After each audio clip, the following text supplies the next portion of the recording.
students, this is COR6। ये है आपका कंप्यूटर ऑर्गेनाइजेशन एंड आर्किटेक्चर का, जैसे बोलते हैं ना, this is the 6th part, computer organization का 6th पार्ट है। पहला क्वेश्चन है, what is the purpose of a start bit in RS-232 serial communication protocol. देखिए RS-232 सीरियल कम्युनिकेशन प्रोटोकॉल में जो स्टार्ट बिट होता है, शुरुआती बिट जो होता है, उसका उद्देश्य क्या होता है? What is it's purpose, why it is used in RS-232C serial communication. देखिए इसमें जो out of the given options, जो आपका ये ऑप्शन है, इसमें मैं आपको एक चीज बता दूं, जैसे ये जो दिया हुआ है कि to synchronise receiver for receiving every byte, या तो रिसीवर के साथ सिंक्रोनाइजेशन करता है कि हर बाइट को वो रिसीव कर सके, या to synchronise receiver for receiving a sequence of byte के सीक्वेंस को वो रिसीव कर सके, या पैरिटी बिट की तरह एक्ट करता है, या for receiving the last byte को सिंक्रोनाइज कर सके। ये दोनों तो बिल्कुल नहीं होंगे, अब इन दोनों में से कोई एक होगा। तो सीक्वेंस को तो ये रिसीव नहीं करता है, ये क्या करता है, फॉर रिसीविंग एवरी बाइट को ये करता है, ठीक है। हर एक बाइट को रिसीव करने के लिए रिसीवर के साथ ये मैचिंग करता है। सिंक्रोनाइजेशन का मतलब एक तरह से क्या होती है, matching. There should be a proper synchronization between the transmitter and receiver while sending the signals. Okay? तो अब आप इसमें देखिए, जो मैं आपको इसके बारे में कुछ बता देती हूँ। ये जो RS-232 है, ये आपका एक असिंक्रोनस टाइप का कम्युनिकेशन होता है। This is a asynchronous type of communication, ठीक है। अब इसमें आप देखिए, इसका मतलब क्या होता है कि किसी भी मोमेंट पे, at any point of time और एट एनी मोमेंट, आपका एक डेटा वर्ड जो होगा वो सेंड होना शुरू हो जाएगा, ठीक है। कोई भी जो डेटा वर्ड है, it is send at any moment of time, at any point of time, किसी भी समय पे आप एक उस डेटा वर्ड को सेंड कर सकते हो। अगर आप if you are going to send every data word at every possible moment of time, अगर हर समय आप कोई ना कोई डेटा वर्ड भेजे जा रहे हो, तो रिसीवर के लिए क्या होगी, it will have some problems to know which is the first byte to receive. जैसे मान लो 1, आपने सीक्वेंस ऑफ बिट्स हैं, 1 बाइट में 8 बिट्स होता है, मान लो कुछ भी है, मान लो मैंने ऐसे एग्जाम्पल के थ्रू एक बिट ये भेज रही हूँ, फिर ये भेज रही हूँ, फिर ये भेज रही हूँ, फिर ये भेज रही हूँ। 4 को आप कैसे लिख सकते हो, 0 1 0 0 0 0 0 0, 8 बाइट हो गया। 3 को आप कैसे लिख सकते हो, 0 0 1 1 0 0 0 0। तो ये ठीक है, जब आप हर एक पॉइंट में हर समय आप कोई ना कोई बिट भेजे जा रहे हो, तो यहाँ जो रिसीवर है, ये ट्रांसमीटर है, तो रिसीवर क्या करेगा, it will be in confusion कि कौन सा जो बिट आया है, which is the first bit to receive. ये क्या सोचेगा कि which is first bit to receive, ठीक है। अब आप देखिए, इस प्रॉब्लम को ओवरकम करने के लिए each data word is started with in attention bit. Each DW मतलब डेटा वर्ड, यहां मैं लिख देती हूँ DW। Each data word is, कह सकते हैं, स्टार्टेड विद एन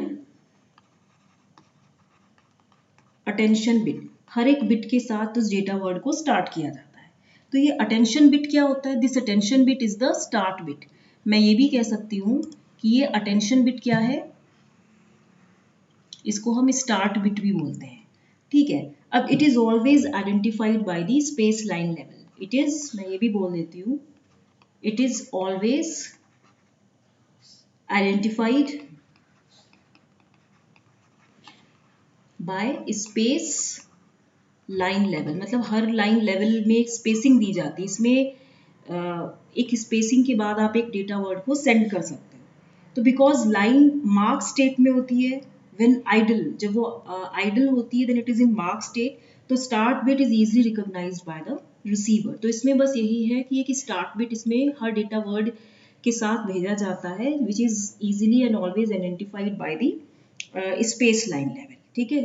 तो ये आपका इसका जो आंसर होगा आपका, वो क्या होगा, to synchronise receiver for receiving every byte. Next question है, on receiving an interrupt from an IO device the CPU। देखिए एक IO डिवाइस है, IO का मतलब क्या हो गया, इनपुट आउटपुट डिवाइस है। This is the IO device. जब आप इस IO डिवाइस से कोई इंटरप्ट रिसीव करते हो, receiving an interrupt from an IO device, तो सीपीयू क्या करेगा? क्या ये प्री डिटरमाइंड टाइम के लिए रुक जाएगा? क्या ये ब्रांच ऑफ कर देगा इंटरप्ट सर्विस रूटीन को after completion of current instruction, या branches off to the interrupt service routine immediately, या hands over control of address bus and data bus to the interrupting device? देखिए, जब हम IO device से कोई interrupt receive करते हैं तो सीपीयू क्या करता है? ये ब्रांच ऑफ कर देता है to the interrupt service routine current executing instruction के कंप्लीशन के बाद। जो इंस्ट्रक्शन चल रही होती है जब वो कंप्लीट हो जाती है पूरी तरीके से, तो ये अपनी इंटरप्ट सर्विस रूटीन को, वो इंटरप्ट जो रिसीव करता है सीपीयू से, ब्रांच ऑफ कर देता है। ठीक है, तो ये हो गया आपका। ठीक है, अब नेक्स्ट क्वेश्चन देखते हैं हम। नेक्स्ट क्वेश्चन में आप देखिए, क्वेश्चन रीड करते हैं। क्वेश्चन में ये कह रहा है कि the ability to halt the CPU, the ability to halt the CPU, halt का मतलब क्या होता है? स्टॉप करना। The ability to stop the CPU temporarily and use this interval of time to send information on buses is called. देखिए, इसमें ये क्या कह रहा है कि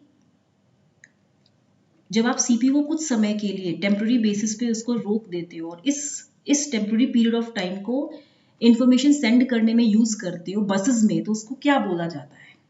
क्या बोला जाता है उसको? उसको बोला जाता है डायरेक्ट मेमोरी एक्सेस। देखिए, क्वेश्चंस घुमा फिरा के आते हैं। साइकिल स्टीलिंग भी नहीं है, वेक्टरिंग एंड इंटरप्ट भी नहीं है, पॉलिंग भी नहीं है, डीएमए है।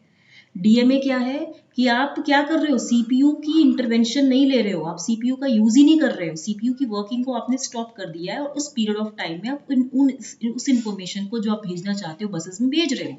तो that will be your direct memory access. मतलब when the entire DMA transfer of data is finished in CPU, जब सीपीयू के अंदर सारा जो एंटायर क्या बोलते हैं, DMA of transfer, entire DMA transfer of data finish हो जाता है, when it is finished inside CPU. Writing थोड़ी मेरी ऐसी है। तो क्या होगा कि जो इंटरनल ऑपरेशंस जो होंगे ये क्लोजली कपल्ड नहीं होंगे आईओ बस ऑपरेशंस के लिए, तो तब ये जो अंदर के जो ऑपरेशंस हैं, ठीक है, that is used to send the data, वो इतने ज्यादा क्लोजली मैच नहीं होंगे आईओ बस ऑपरेशंस के साथ, इसीलिए इसका डीएमए होगा। ठीक है, तो ये आपका था। अच्छा, अब इसमें आप देखिए नेक्स्ट क्वेश्चन क्या है। देखिए, ये जो मैंने आपको ब्रांचिंग बताई थी, ब्रांचिंग ऑफ की मीनिंग क्या होती है? ब्रांच ऑफ का मतलब होता है to separate from something. Branch of का मतलब क्या होता है? टू सेपरेट फ्रॉम समथिंग, किसी चीज से अलग कर लेना, खुद को अलग कर लेना। And move in a different direction, इसकी बस मीनिंग याद कर लीजिए, move in a different direction. कहने का मतलब क्या है कि जब आप आईओ डिवाइस से सीपीयू को इंटरप्ट रिसीव करता है तो वो क्या करता है? इंटरप्ट सर्विस रूटीन से ब्रांच ऑफ कर लेता है after completion of current instruction, मतलब उससे अलग हो जाता है और फिर डिफरेंट डायरेक्शन में मूव करता है। ठीक है, तो ये मतलब इसका हुआ। अब इसमें आप एक चीज और देख सकते हैं कि नेक्स्ट क्वेश्चन क्या है इसमें। देखिए, ब्रांच ऑफ की मीनिंग ये भी हो गया जैसे डालियां फैलाना, अगर हिंदी में बोला जाए तो। नेक्स्ट क्वेश्चन है, in microprocessor based systems DMA facilities required to increase the speed of data transfer between. तो मैं आपको कई बार बता चुकी हूँ इस क्वेश्चन का आंसर क्या होगा। डीएमए फैसिलिटी किस लिए यूज होती है? To increase the performance speed of the data transfer between memory and the IO devices. तो इसका तो यही आंसर है। देखिए, डीएमए के ऊपर कैसे क्वेश्चंस आते हैं, घुमा फिरा के आते हैं। ठीक है, नेक्स्ट है an example of a spooled devices. Spooled device क्या होता है? ग्राफिकल डिस्प्ले डिवाइस होता है या लाइन प्रिंटर होता है जो कि नंबर ऑफ जॉब्स के आउटपुट को प्रिंट कर रहा है, या सेकेंडरी स्टोरेज डिवाइस होता है ना, वर्चुअल मेमोरी सिस्टम, या टर्मिनल होता है जो इनपुट डेटा को एंटर करता है टू अ रनिंग प्रोग्राम। इसका जो राइट आंसर होगा वो होगा आपका a line printer used to print the output of a number of jobs. क्यों? स्पूलिंग मतलब होता है simultaneous peripheral operations online. Spooling का मतलब क्या होता है? स्पूल का मतलब होता है simultaneous peripheral operations, simultaneous peripheral operations online. ठीक है, मतलब एक जो लाइन जा रही है उस पर आप बहुत सारे पेरिफेरल ऑपरेशन, फिजिकल डिवाइस से रिलेटेड ऑपरेशंस आप परफॉर्म कर रहे हैं। तो स्पूल का मतलब ये हुआ कि टेम्परली वर्किंग एरिया में आपने एक डेटा को प्लेस कर दिया है for another program to process. मतलब आप ये भी कह सकते हैं कि इट इज अ प्रोसेस। मैं इसको स्पूलिंग भी बोल देती हूँ। स्पूलिंग क्या होती है? इट इज अ प्रोसेस, ठीक है, in which the data is temporary held, in which data is temporarily held। ये एक ऐसा प्रोसेस होता है जिसमें डेटा कुछ समय तक के लिए रखा जाता है, ठीक है, to be used and executed by a device, to be used and executed by a device, okay, program और सिस्टम, प्रोग्राम और सिस्टम। याद रखिएगा स्पूलिंग का मतलब यही होता है कि टेम्पररी समय के लिए आप डेटा को कहीं रखते हो जहाँ पे आप उसको यूज़ करते हो और एक डिवाइस द्वारा एग्जीक्यूट करते हो, ठीक है। तो मेनली ये जो आपका मोस्ट कॉमन यूज होता है स्पूलिंग का, writing files on a magnetic tape. किसी मैग्नेटिक टेप में आप फाइल्स कंटिन्यूस राइट कर रहे हो और डिस्क में आप राइट कर रहे हो and entering them in the work Q, एक वर्क क्यू में एंटर कर रहे हो फॉर अनदर प्रोसेस। तो ये कहाँ यूज होता है? Because devices access data at different rates. जो आपके डिवाइसेस होते हैं, devices access data at different speeds और रेट बोल सकते हैं। डिवाइसेस को आप डिफरेंट स्पीड पे तो एक्सेस कर सकते हो, ठीक है। तो स्पूलिंग क्या करता है? एक प्रोग्राम को अलाउ करता है to assign work to another without directly communicating with it. Spooling allows, मैं लिख लेती हूँ so that you will not have any confusion. ये क्या करता है? It allows one programme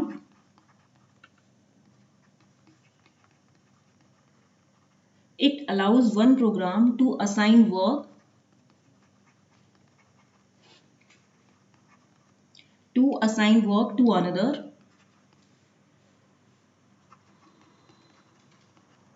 without directly communicating with it, without directly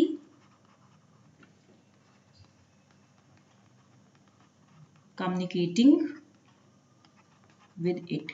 कहने का मतलब क्या है कि एक प्रोग्राम को कुछ वर्क असाइन कर देता है टू अनदर, ताकि वो दूसरे के साथ रिलेट कर सके, लेकिन उन दोनों के बीच में कोई कम्युनिकेशन नहीं होता, जो ठीक है। तो ये आपका स्पूलिंग होता है।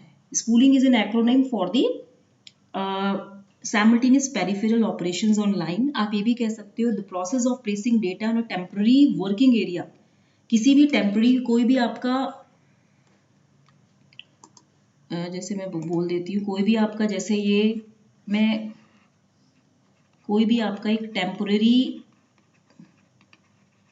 वर्किंग एरिया है, तो उस टेम्पररी वर्किंग एरिया में आपने क्या करा है कि कुछ डेटा प्लेस कर दिया। You have placed somewhere the data on the temporary working area.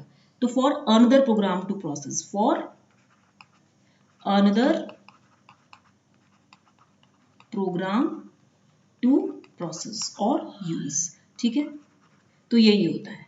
तो इसका जो राइटिंग फाइल्स और मैग्नेटिक टेप और डिस्क होता है या प्रिंटर की फॉर्म में, ये हम इसको यूज करते हैं इन द वर्क क्यू, क्योंकि जो प्रिंटर होता है ये एक साथ कई सारे जॉब्स का प्रिंट आउट निकाल लेता है ना। प्रिंटर की कैपेबिलिटी क्या है कि ये काफी कुछ प्रिंट कर देता है एक टाइम में, है ना। नेक्स्ट है an IO processor controls the flow of information between. देखिए इसका जो राइट आंसर होगा ये होगा आपका, कौन सा होगा ऑप्शन? इसका राइट आंसर होगा बी ऑप्शन। मेन मेमोरी और आईओ डिवाइसेस के बीच में, मेन मेमोरी और आईओ डिवाइसेस के बीच में आईओ प्रोसेसर क्या करता है? कंट्रोल करता है। एक्चुअली आप कह सकते हो कि इट इज एन, ये जो आईओ प्रोसेसर है, इनपुट आउटपुट प्रोसेसर है, it is an extension of DMA. ये डीएमए का एक एक्सटेंशन है, ठीक है, extension of concept of DMA, direct memory access, ठीक है। देखिए क्वेश्चंस कितने सारे आ रहे हैं। नेक्स्ट है when compared with an RS-232C serial port the USB, ठीक है, क्या कह रहा है ये? When compared with an RS-232C serial port the USB is what? Universal serial bus, ठीक है। तो क्या होगा? RS ये एक सीरियल पोर्ट होता है RS-232C। जब हम इसको कंपेयर करते हैं तो USB जो करता है, ये क्या करता है कि it supports a faster transfer rate. Lower range of peripheral को सपोर्ट नहीं करता, it does not support any hot plug ability, मैंने कभी सुना नहीं है। कंट्रोलर इन PC मतलब पर्सनल कंप्यूटर में जो कंट्रोलर होता है, it can not detect the presence और एब्सेंस ऑफ USB डिवाइसेस, ये गलत है। ये फास्टर ट्रांसफर रेट को सपोर्ट करता है। जब हम उसमें यूनिवर्सल रियल सीरियल बस जो होता है, इससे स्पीड बढ़ जाती है, ठीक है। नेक्स्ट क्वेश्चन है अ DMA ट्रांसफर इम्प्लाइज। ये क्वेश्चन आपका होमवर्क है, ठीक है। ये आप लोग करके आइएगा क्योंकि मैंने काफी करा दिया है। और इसको प्लीज लाइक करना मत भूलिए। लाइक करने से आपका क्या चला जाएगा? कुछ चला जाएगा क्या? कोई पैसा तो नहीं लग रहा है ना। लास्ट क्वेश्चन जो मैंने आपसे पूछा था, कौन सा क्वेश्चन था? What is an interrupt in which the external device supplies it's address. मतलब ये आपका क्या है, एक कहाँ है ये, ओके ये कह रहा है व्हाट इज एन इंटरप्ट, जिसमें ये जो है आपका एक एक्सटर्नल डिवाइस है, ये क्या कर रहा है, ये अपना एड्रेस भी दे रहा है एज वेल एज अपना इंटरप्ट रिक्वेस्ट भी दे रहा है। What is an interrupt in which the external device supplies its address as well as interrupt request known as, तो उसको क्या बोलते हैं? देखिए ये जो डेफिनेशन है ये वेक्टर्ड इंटरप्ट की है, तो इसका राइट आंसर क्या होगा? Vectored interrupt. क्या होता है वेक्टर्ड इंटरप्ट? जो मैंने आपको बताया था कि it handles the IO interrupts at hardware level only. केवल हार्डवेयर लेवल पे ये इनपुट आउटपुट इंटरप्ट्स को हैंडल करता है, ठीक है। तो ये आप जो है इसको कर लीजिएगा। तो ये क्वेश्चन था, आज आपको मैंने ये कराया है। 8th क्वेश्चन है DMA ट्रांसफर इम्प्लाइज। ये मुझे बताइएगा, ये मैं आपको कई बार बता चुकी हूँ, आई होप आपको आ गया होगा। तो इसको ज़्यादा से ज़्यादा बच्चों को शेयर कीजिएगा, ठीक है। Thank you.